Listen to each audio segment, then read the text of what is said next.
This is a story about the fourth Rebbe of Chabad, Rebbe Shmuel. It's called the Maharash. Once there was brought to him, once a man and his wife came to the Rebbe Maharash. The man made it very clear that he didn't really want to be there. Religious people. As soon as the Chassidic movement began with the Baal Shem Tov, there arose a tremendous opposition to the ideas of Chassidut. Just like there was tremendous opposition to Abraham, and tremendous opposition to David, and tremendous opposition to Moses. So there was tremendous opposition to the Chassidic movement. Not to say that opposition is a sign that something is good, but in this case, it wasn't. It wasn't good. In this case, the opposition was not warranted. I'm sorry, was not warranted. But nevertheless, there was still a lot of opposition, and the opposition came from religious people, from religious Jews who worried that this Hasidic movement was clearly going to destroy all of Judaism. Okay, so little by little, this idea dissipated until people realized that the Hasidic movement was saving Judaism, and it wasn't. There was nothing bad about it. It's something very beneficial. But still, there remained a lot of opposition. And these two people came to the Rebbe Shmuel, and they said that their son was crippled. They had a son that was born, he was crippled.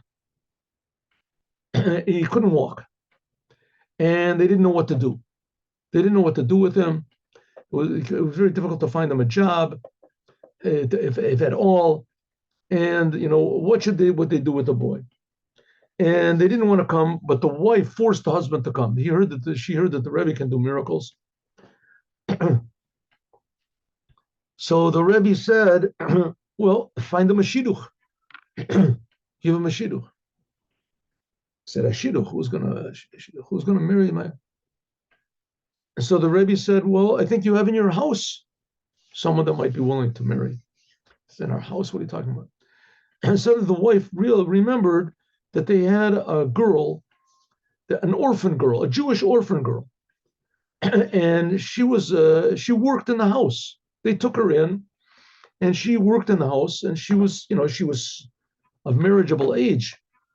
And they figured that maybe soon they'll even look for a match for her, from somebody, and maybe some poor person, that she's going to be this. So he said, yeah, she'll probably be very happy to marry her son. He said, nah, our son, it's not fitting that he's going to marry a person like that. He says, not only that, our son is a cripple. Who's going to want to marry her? He said, you'll see, your son will give her a nice present. give her a nice present in the name of your son. And tell her that your son is interested. Ask her if she would be interested. So he said, okay. So they went to this girl, and they sat her down, and they said, our son is very intelligent. She said, oh, yes, I know your son is a very fine person. Would you be interested in marrying him? He said, me? To marry your son? I'm a simple person. I come from, my family was very simple. I don't have any family, I've come from nowhere. Your son is such a special person. Are you serious? They saw that she was really willing to get married. They gave her this present. Oh, of course she'd get married. No doubt about it. No. So they made the wedding. True, it was outside of the family. It was outside of their level. But it was a nice girl, a nice, intelligent girl. So they made the wedding. So at the wedding, so they dressed them up nice and everything like this. And before the wedding, it's a custom that the bride and the groom fast. That's why the Ashkenazic Jews, they do it. So they were preparing the food for the wedding. And suddenly the boy said, well, I really want to taste some of that meat. And they looked at him and, what are they going to say? He should fast. He's not really a healthy person anyway. In addition to being, crippled, in addition to being lame, he also was very weak and very, very pale. And he said, I really would like some of that meat. So they tried to talk him out of it, but there was no way. He said he really wanted it. So they said, okay. So they gave him a little bowl of meat, and he ate this meat, and he fainted. He said, oh, what's going to be is I fainted, passed out.